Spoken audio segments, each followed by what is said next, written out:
woke up in the morning and found out Usyk beat me, it would not surprise me in the slightest.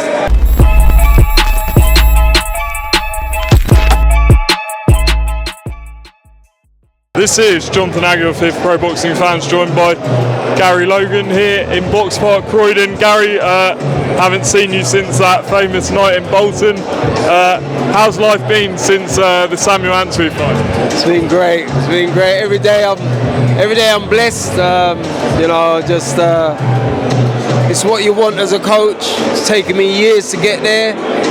A lot more years than I would have liked, but it's here now. I've got a guy that I think this is just a start for him. He was avoided, and I'm happy that I've helped change his life. I've helped change his life and change his career.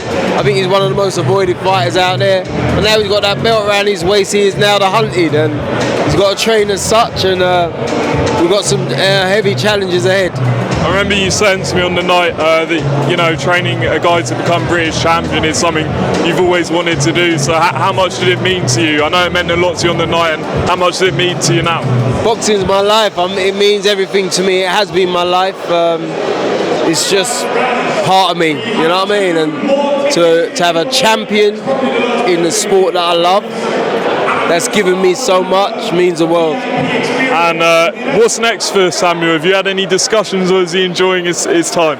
He's going to retire now. He ain't going to fight no more. He is now getting ready to have either an 8-rounder.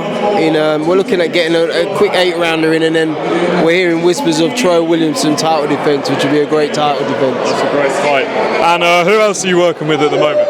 At the moment, it's just Sam at the moment. I was working with Abbas Barou, who was mandatory challenger for the European Super Welterweight, but Abbas has decided to just change stuff up. I think he's working in America now, and I wish him all the best. What's your thoughts on this fight, Buatsi against Azeez? It's a great fight. It's a fight, as I've said before, it's a fight that I don't want to see happen for many reasons, but it has to happen because we're in the middle of such a great light heavyweight era where we want all these guys to fight each other, the Yards, the Azeez, the Buatsi. Craig Richards is still somewhere in that frame, and but it has to happen. There's so much on the line. The WBO mandatory slot is on the line, and they're putting everything on the line because they didn't have to take this fight, but they wanted to, so hats off to them. We'll see how it goes.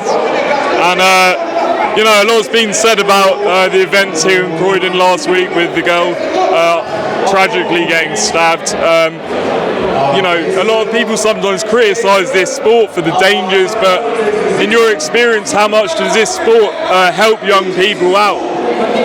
We were saying earlier at Sky, nothing helps society like sports, those grassroots sports, and boxing is it's the epitome of it because it teaches you so much. It teaches you so much discipline, so much self-discipline, so much respect for the rules, respect for others. Once you can learn to box, you ain't got nothing more to prove in life. You don't need to be a bully. You don't need to pick up a knife. You're bigger than that, and it gives you a lot more self-worth. And that's what, unfortunately, that's where these kids are going wrong, or where their parents are going wrong. Sometimes the parents are out; they just can't control their lives, which is then affecting children's life. Some of these kids ain't got parents around, or they might have an excuse for a parent. Whatever's going on, the difficulty is grassroots, and it was so good to see those kids in the ring earlier because that's the generation that we need to hit now. That's the generation that we need to somehow get underexposed to negative social media, negative social press that they think that they glorify and seeing. That's where the work needs to start.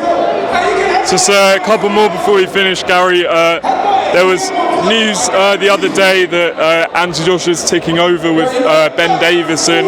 I believe he's still training out in Texas, but what does Ben bring to Joshua maybe in a couple of weeks he spends with him?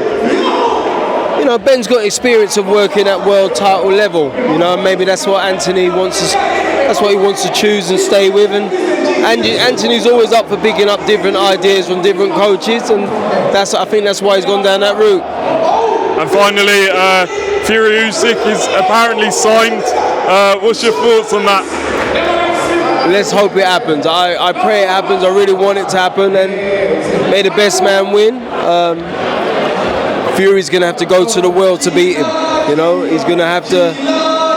In any other time in his career, I would have always picked a Fury, but at this time, when you're surrounded by comfort and you've made it all the money you can make in your life, then you start asking internally, how much do I have to give? How far am I willing to go to beat this man? He's fighting a man that is not only fighting for himself, he's fighting for his religion, he's fighting for his country. That's a tough man to beat. And it so happens he's arguably, technically, not much less than Fury, so it's a tough fight. Do you edge to Usyk? Sorry? Do you edge towards Usyk? I edge still towards Fury, but he'll have to dig deep. If I woke up in the morning and found out Usyk beat me, it would not surprise me in the slightest. It's very loud here in Box Park, so apologies to the viewers, but Gary, appreciate your time, and we'll catch up soon. All right, man.